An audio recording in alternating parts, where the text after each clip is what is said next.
Hello viewers, this is Nelson Ochieng of Juakali Times Head Office of the Juakali Fraternity. Now I'm here in Nakuru because I'm not happy as a result of the things which are happening in the country at large.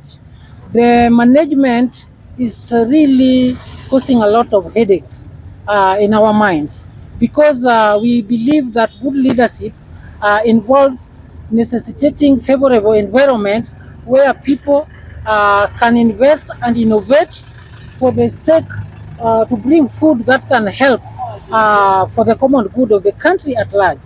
But so far, we are not impressed, especially when we see families disintegrating as a result of ukosefu ya chakula ile watu wanakula kwa nyumba. Tumeona issue of schools, there is problems. In fact, parents are like becoming enemies with their children because it's like the situation we are is like making the parents not to be productive enough to impress even their children when they are going to school.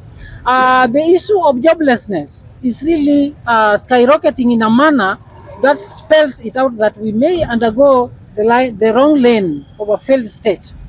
And I would like now to take this opportunity to advise Mr. President that leadership is an art, and it is needful for that favorable environment to invest and innovate to be there. And at times maybe you may lack ideas on how all these things are done. You know, in leadership it is not a must you do everything. You bring people on board. A good leader consolidates. A good leader brings people on board that they can sit together and put a framework which is workable, which can work. Like right now, I'm seeing the situation we are calls for urgent need for the president now to call the economists, the people with the idea of Pandewa economy, the people who are taking charge on the ground, like now the people of the Juakali fraternity, where I belongs. We are many. In fact, we are the majority in terms of the population of this country. But you find when all these decisions are being made, they are just being made in offices, leaving us behind, which is making many things just to go wrong.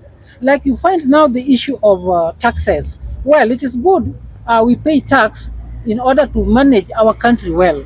But you see, it is needful if we broaden that the basket of tax. And that can only happen if we support the people of the Juakali fraternity. I do hear in places like India, they manage it because they empowered the people of the Juakali, because they are many, and if each and every person become productive, then they become assets of the country. And that is why we are calling Mr. President just to think along this line on how he can genuinely, I repeat for more emphasis, genuinely support the people of the Juakali fraternity so that they do what they do to get what they want in their lives, and collectively as Kenyans, our lives will change. And this is a situation which requires the Solomonic wisdom of my brother who came up with that idea, and that idea, if it is incorporated with other ideas maybe which you have as Mr. President, I think the country can be on the back to the right direction. But when things are just on this the way they are, as you can see now, we are in the Christmas season, and everywhere if you look around, there is just docile, a lot of docility nearly everywhere, because the pocket, there is a problem with the pocket.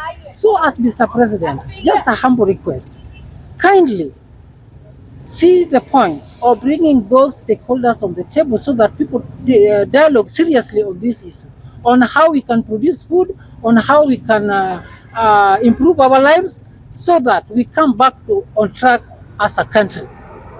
Kindly, please. Thank you very much.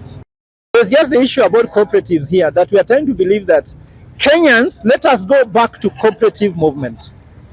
And that's why we are partnering with the Juakali sector to ensure that there's a productive cooperative and then there's a financial cooperative on top of it. Why am I trying to say that?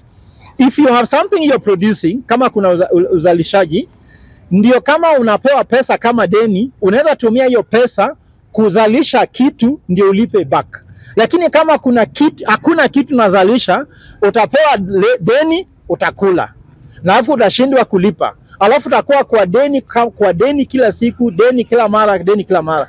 Sasa nataka kuambia Wakenya, let us partner with Bottom Line Unique Association, which is now we are working with Alinda Jamii to drive the issue of cooperative movement, sacco movement, jua kali sector, so that tunaweza pata cottage industries coming in. Nakuru is a very, very good hub for industrialization, right for it. Everything is right here in Nakuru. Why don't we work with the business community in Nakuru to create jobs, create movements that will going to transform people's life? Because let me tell you what, we're on our own. The president collects money and eats alone. We only meet with him when he's collecting taxes. When he's eating alone. Because when you go to supermarket, you're on your own. You go to a fire station, you're on your own. You go to school, you're on your own. You go to hospital, you're on your own. When you are on the road, you're on your own. Everywhere, you're on your own. On Christmas, you're on your own. But on the ballot day, we are together. On the tax day, we are together. So the only thing connected with the president are two things. Election day, which is the ballot, and second, taxes. After that, we are on our own. So let us organize ourselves to solve our own problem. The state cannot feed us, and they will not feed us. Let us do our part. Relying on this state is like relying on air. The way they speak hot air is the same way they treat us with hot air. Let them stay on their own.